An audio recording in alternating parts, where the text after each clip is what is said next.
Nous sommes de retour en direct sur le plateau de TV Finance pour cette édition du 2 mai 2024. Je vous remercie beaucoup pour votre fidélité. Je vous remercie beaucoup si vous nous rejoignez à l'instant. Et désormais, comme annoncé, comme convenu, il est l'heure de retrouver sur le plateau de TV Finance notre invité Julien Chevalier. Bonjour Julien. Bonjour. Bonjour, merci Julien d'être avec nous ce matin. Vous êtes analyste économique.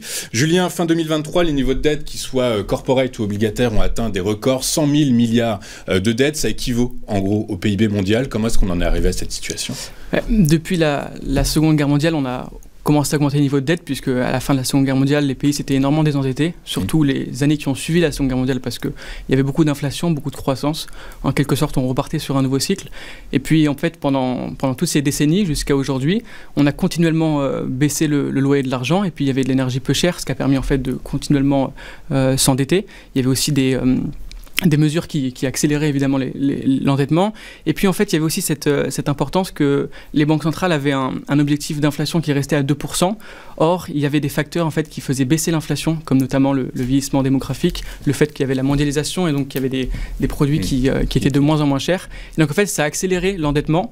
Et puis en fait, à mesure que les crises se sont succédées, on a d'autant plus permis cet endettement. Et puis on est rentré comme ça dans un rythme très fort d'endettement jusqu'à 2008, où il y a eu la crise financière qui a ensuite permis de s'endetter d'autant plus, parce que les États sont venus évidemment avec des mesures comme quoi qu'il en coûte. Et puis en 2020, c'était exactement la même chose. Et puis on arrive à la situation d'aujourd'hui avec des dettes qui sont extrêmement élevées et avec une croissance qui ralentit par rapport aux années précédentes, parce que les équilibres mondiaux en fait se reconfigurent. Et puis surtout parce que en fait on cherche de plus en plus de croissance, mais on se rend compte qu'avec des taux d'intérêt qui remontent, avec une démographie qui est de moins en moins favorable, avec d'énergie qui coûte de plus en plus cher, c'est très compliqué d'avoir de la croissance. Et donc en fait on arrive comme ça à un équilibre qui est très délicat, où en fait on pourrait arriver à des niveaux dans les années prochaines où l'endettement continuerait d'augmenter et le désendettement paraît très compliqué. Mais du coup, à force des choses, alors j'anticipe un peu sur le rythme, l'enchaînement des questions qu'on avait préparées, mais du coup, à force des choses, ça ne semble pas inquiéter les agences de notation qui, malgré tout, continuent de délivrer des notes plutôt bonnes aux pays de l'OCDE qui sont largement endettés actuellement. Bien sûr, c'est à la fois toute l'illusion, puisqu'il y a quand même beaucoup d'épargne dans certains pays, notamment en France. Il y a 6 000 milliards d'épargne en France. Mais c'est du stock, pour l'instant, ça ne sert à rien. Oui, mais dans tous les cas, il y a de la croissance. Enfin, il y a encore un petit peu de croissance. Il y a un potentiel de croissance, mais il y a surtout en fait des relais comme dans certains pays. Je pense aux pays d'Asie de l'Est notamment, qui ont des relais de croissance par la démographie, par aussi des capitaux étrangers qui viennent parce qu'eux arrivent à jouer sur les coûts de l'énergie, etc. Et donc en fait, il y a quand même, si jamais les agences de notation décidaient de réduire la note de plein de pays, notamment la France, notamment les États-Unis, etc., on arriverait à des situations très compliquées parce que les marchés prêteraient à un coût de plus en plus cher. Ça, la charge de la et donc dette là, la charge de la dette qui explose. Déjà, on sait que, par exemple, si on prend le cas français, il me semble que c'est en 2027, la France payera environ 70 milliards d'euros par an aux intérêts de la dette. C'est plus que l'éducation. C'est le cas aussi aux États-Unis. Il me semble que ça dépasse le budget militaire, qui est le premier budget dans le pays, ou alors c'est très proche de le dépasser. Donc en fait, si jamais les agences de notation décident de réduire aussi la note des plus grandes puissances mondiales, c'est une explosion de la dette. Et là, on arrive à une situation qui est encore plus catastrophique que dans la situation dans laquelle on est aujourd'hui, qui potentiellement nous amènera évidemment, dans tous les cas, à une crise de la dette. Qui nous amènera à une crise de la dette. Donc ça veut dire banqueroute, en gros, des principaux États de l'OCDE ? Il y aura forcément une crise de la dette. Ça se terminera forcément très mal. Alors, l'intérêt aussi en fait, une économie qui repose, où la monnaie, c'est de la dette, c'est une économie qui a toujours besoin de croissance. Et en fait, dans une économie qui a toujours besoin de croissance, si jamais la dette augmente, il faut évidemment trouver cette croissance. Et cette croissance-là, à partir du moment où les taux d'intérêt remontent, à partir du moment où le coût de l'argent coûte de plus en plus cher, elle est très compliquée à avoir. Alors, ce qui est en fait en quelque sorte il y a plusieurs moyens en fait de réduire cette dette. Il y a le fait de trouver de l'inflation, trouver de la croissance et réduire le train de vie de l'État. Trouver de l'inflation, on en a, mais on voit qu'elle réduit de plus en plus, donc c'est très compliqué. Trouver de la croissance, on se rend compte aussi que malgré tout, elle réduit par rapport aux années passées, même si elle stagne.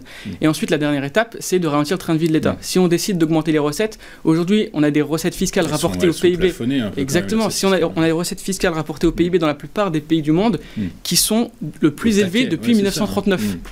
Et ensuite, si on décide de réduire les dépenses, on peut trouver des moyens à gauche à droite, mais si on se rend compte aussi, on est dans une période où les inégalités sont historiquement élevées, donc les pays dépensent beaucoup pour pouvoir calmer ce niveau des inégalités. La solution, c'est les États-Unis et la Chine qui l'ont trouvé, c'est le protectionnisme en fait. En réalité, quand on regarde, alors c'est les États-Unis qui ont tout compris. Alors effectivement, en tant que gendarmes du monde, ils ont décidé d'apporter leur aide, 90 milliards, 60 milliards à l'Ukraine, un peu à Gaza, un peu à droite à gauche, mais du coup, par la force des choses, sur ces 90 milliards, il y en a 60 milliards, je sais pas combien, avec 70%, 80% de cette aide qui est à destination des entreprises américaines qui vont fournir en armes justement l'Ukraine, etc. Du coup, par la force des choses, c'est la solution. Vous nous dites réduire le train de vie de l'État, bon, ce sera à la marge. L'inflation, c'est mort. Du coup, par la force des choses, il ne reste plus que ça, le protectionnisme. Ça, c'est le point central. Et puis en plus, vous avez parlé du budget militaire. C'est très intéressant.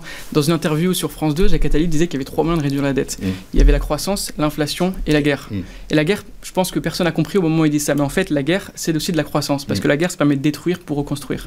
Et en fait, on se rend compte qu'à chaque fin de cycle aussi, on arrive dans un moment où ce qui est de plus en plus compliqué, qui peut mener à une guerre, parce qu'en fait, cette guerre permettra de détruire pour reconstruire et de créer de la croissance. La croissance est inhérente à un modèle où la monnaie repose sur la dette. Parce que dans un modèle où la monnaie repose sur la dette, on est obligé d'avoir une croissance qui est toujours supérieure. Une destruction créatrice. Exactement. On est toujours... Après, elle crée, surtout elle détruit des vies. Là, et en l'occurrence, la destruction créatrice, c'est aussi dans l'innovation, le progrès. Ouais, bien sûr. Là, on est dans un logiciel tout à fait différent. Donc là, on est en fin de cycle, en fait. C'est ça que vous êtes en train de dire. Cycle, tout à fait. La géopolitique est complètement tendue à l'heure actuelle. Du coup, bien par sûr. la force des choses, économiquement, macroéconomiquement, oui, on est en fin de cycle. C'est ce que on est en fin de cycle, et un grand désendettement, de ce point de vue-là, semble improbable. Il est évidemment improbable. Et il y a plusieurs manières du coup de réduire cette dette, comme je l'expliquais, et une des dernières solutions, c'est aussi cette guerre pour pouvoir créer de la croissance. Sauf que le problème, c'est que aussi les intérêts de la dette aujourd'hui continuent d'exploser, et que le taux d'intérêt de la dette est très souvent supérieur à la croissance, ce qui fait qu'en fait on rentre dans un effet boule de neige, où en fait les dettes continuent de s'accumuler, et c'est ce qui va nous amener à une crise de la dette, aussi bien d'un point de vue du secteur privé que et du coup, par la force des choses, le désendettement, est-ce que malgré tout, par la force des choses, on ne pourrait pas supposer qu'on puisse entrer dans un paradigme où le désendettement soit quand même malgré tout synonyme de croissance? C'est possible, ça? Un désendettement synonyme de croissance, c'est possible, mais il faut trouver du capital, du travail, de la productivité. Et la productivité en Europe, c'est... En Europe, par exemple, on voit qu'elle ralentit beaucoup, et puis ensuite, on voit aussi qu'il y a un vieillissement démographique qui est très important. Le capital coûte de plus en plus cher, donc c'est extrêmement compliqué d'avoir un désendettement par la croissance. Et c'est ce rôle que peut jouer très fort malheureusement la guerre. Et par la force des choses, est-ce qu'il n'y a pas un autre catalyseur? Alors effectivement, il y a la guerre, effectivement, la reconstruction post-guerre, effectivement, c'est source de croissance. Ceci étant, il y a une révolution technologique qui est en œuvre depuis 3, 4, 5 exercices, c'est l'intelligence artificielle qui pourrait booster la productivité de nos économies, de nos vieilles économies européennes. C'est possible, ça pourrait être un levier? Ça se pourrait totalement, puisque le progrès technologique, évidemment, permet de créer de la croissance. Ensuite, ça dépend dans quelle mesure, à quel niveau, et par rapport au coût du capital, comment, quoi. Si jamais toujours le taux d'intérêt est supérieur au taux de croissance, on rentre dans un logiciel où évidemment la dette continue d'augmenter. Mais donc là, ce que vous nous dites, Julien, ça reste très compliqué. Ce que vous nous dites, Julien, ça veut dire que là, potentiellement, pour les prochains exercices, globalement, on va assister à des explosions de la dette partout. Les États, les dirigeants ont bien compris de toute façon, par faire des choses comme vous, on est en fin de cycle. Du coup, autant en profiter et voir où ça va nous mener. Parce que de l'autre côté, on a quand même beaucoup d'institutions mondiales, financières, économiques, qui militent pour plus de transparence et plus de réglementation autour de la gestion de la dette. Est-ce que, par la force des choses, c'est un combat vain et c'est juste un coup d'épée dans l'eau pour rassurer un petit peu le kidam? Ça dépend de quel pays on regarde. Si on regarde l'échelle mondiale, en tout cas, la dette augmente et continuera très fort probablement d'augmenter. Ouais, elle est à 300 000 milliards de dollars aujourd'hui. C'est absolument historique. Si on regarde, par exemple, dans certains pays européens, on voit qu'elle a diminué. Pourquoi? Par de l'inflation ou alors par une forte réduction des dépenses. Mais la plupart du temps, c'est par l'inflation ces 2 dernières années. Je pense à des pays comme la Grèce, etc. Si on regarde les plus grandes puissances mondiales, que ce soit les États-Unis qui ne cessent de s'endetter et qui augmentent leur déficit, ou alors la Chine notamment, on voit que l'endettement continue d'augmenter. Et de ce point de vue-là, on peut se rendre compte uniquement que la dette mondiale continuera d'augmenter. Et donc en fait, on rentre dans un logiciel comme ça où dans tous les cas on est face à une équation impossible. Face à une équation impossible. Alors on va zoomer spécifiquement sur le cas français. La France qui de 2019 à 2023 a vu son ratio dette PIB exploser, passer de 97% à 111, 112. alors c'est beaucoup plus que l'Allemagne, mais l'Allemagne finalement délivre moins de croissance à l'heure actuelle. Du coup, par la force des choses, c'était ce qu'il fallait faire. Alors la France a une situation qui est aujourd'hui très compliquée, puisqu'on a un déficit à plus de 5%, on a une dette qui est à plus de 3 000 milliards, qui a explosé ces dernières années. Depuis 2017, elle a augmenté de plus de 900 milliards. Et on est toujours aussi dans ce scénario-là où plus le temps avance et en fait plus la dette continue d'augmenter. Et donc en fait, on a aussi un déficit du commerce extérieur qui est très important, qui est à plus de 100 milliards, il me semble, quelque chose comme ça, 100 milliards d'euros. Et donc en France, on est dans une situation où finalement la dette aussi continuera d'augmenter.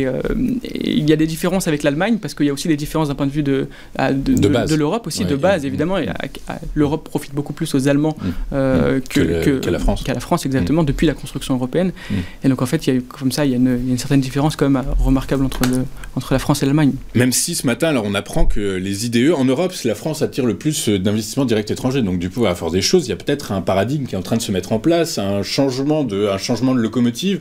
Alors bon, tout le monde dit que non, que l'Allemagne reste et restera la locomotive européenne, mais par la force des choses, la France semble un peu tirer son épingle du jeu à l'heure actuelle quand même. Ça c'est très intéressant parce que les investissements directs étrangers qui viennent en France, le fait qu'on attire de plus en plus de capitaux, c'est aussi par le fait qu'on vend de plus en plus de patrimoine français. Parce que ces capitaux-là qui viennent en France, les châteaux exactement, sont vendus à l'étranger. Donc en fait, c'est l'absence de souveraineté française qui permet aussi d'attirer les capitaux étrangers.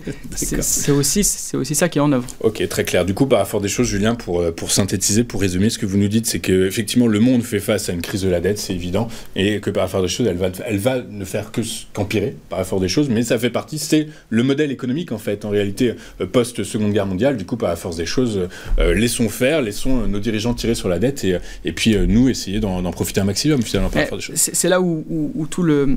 En fait, c'est même avant la Seconde Guerre mondiale, c'est une économie qui repose comme ça sur la dette depuis plus de 8 siècles, et qui s'est accélérée à partir du 18e environ, et qui aujourd'hui prend de plus en plus d'importance. Elle a marqué un tournant complet en 1971 au moment où on a mis fin aux accords de Bretton Woods.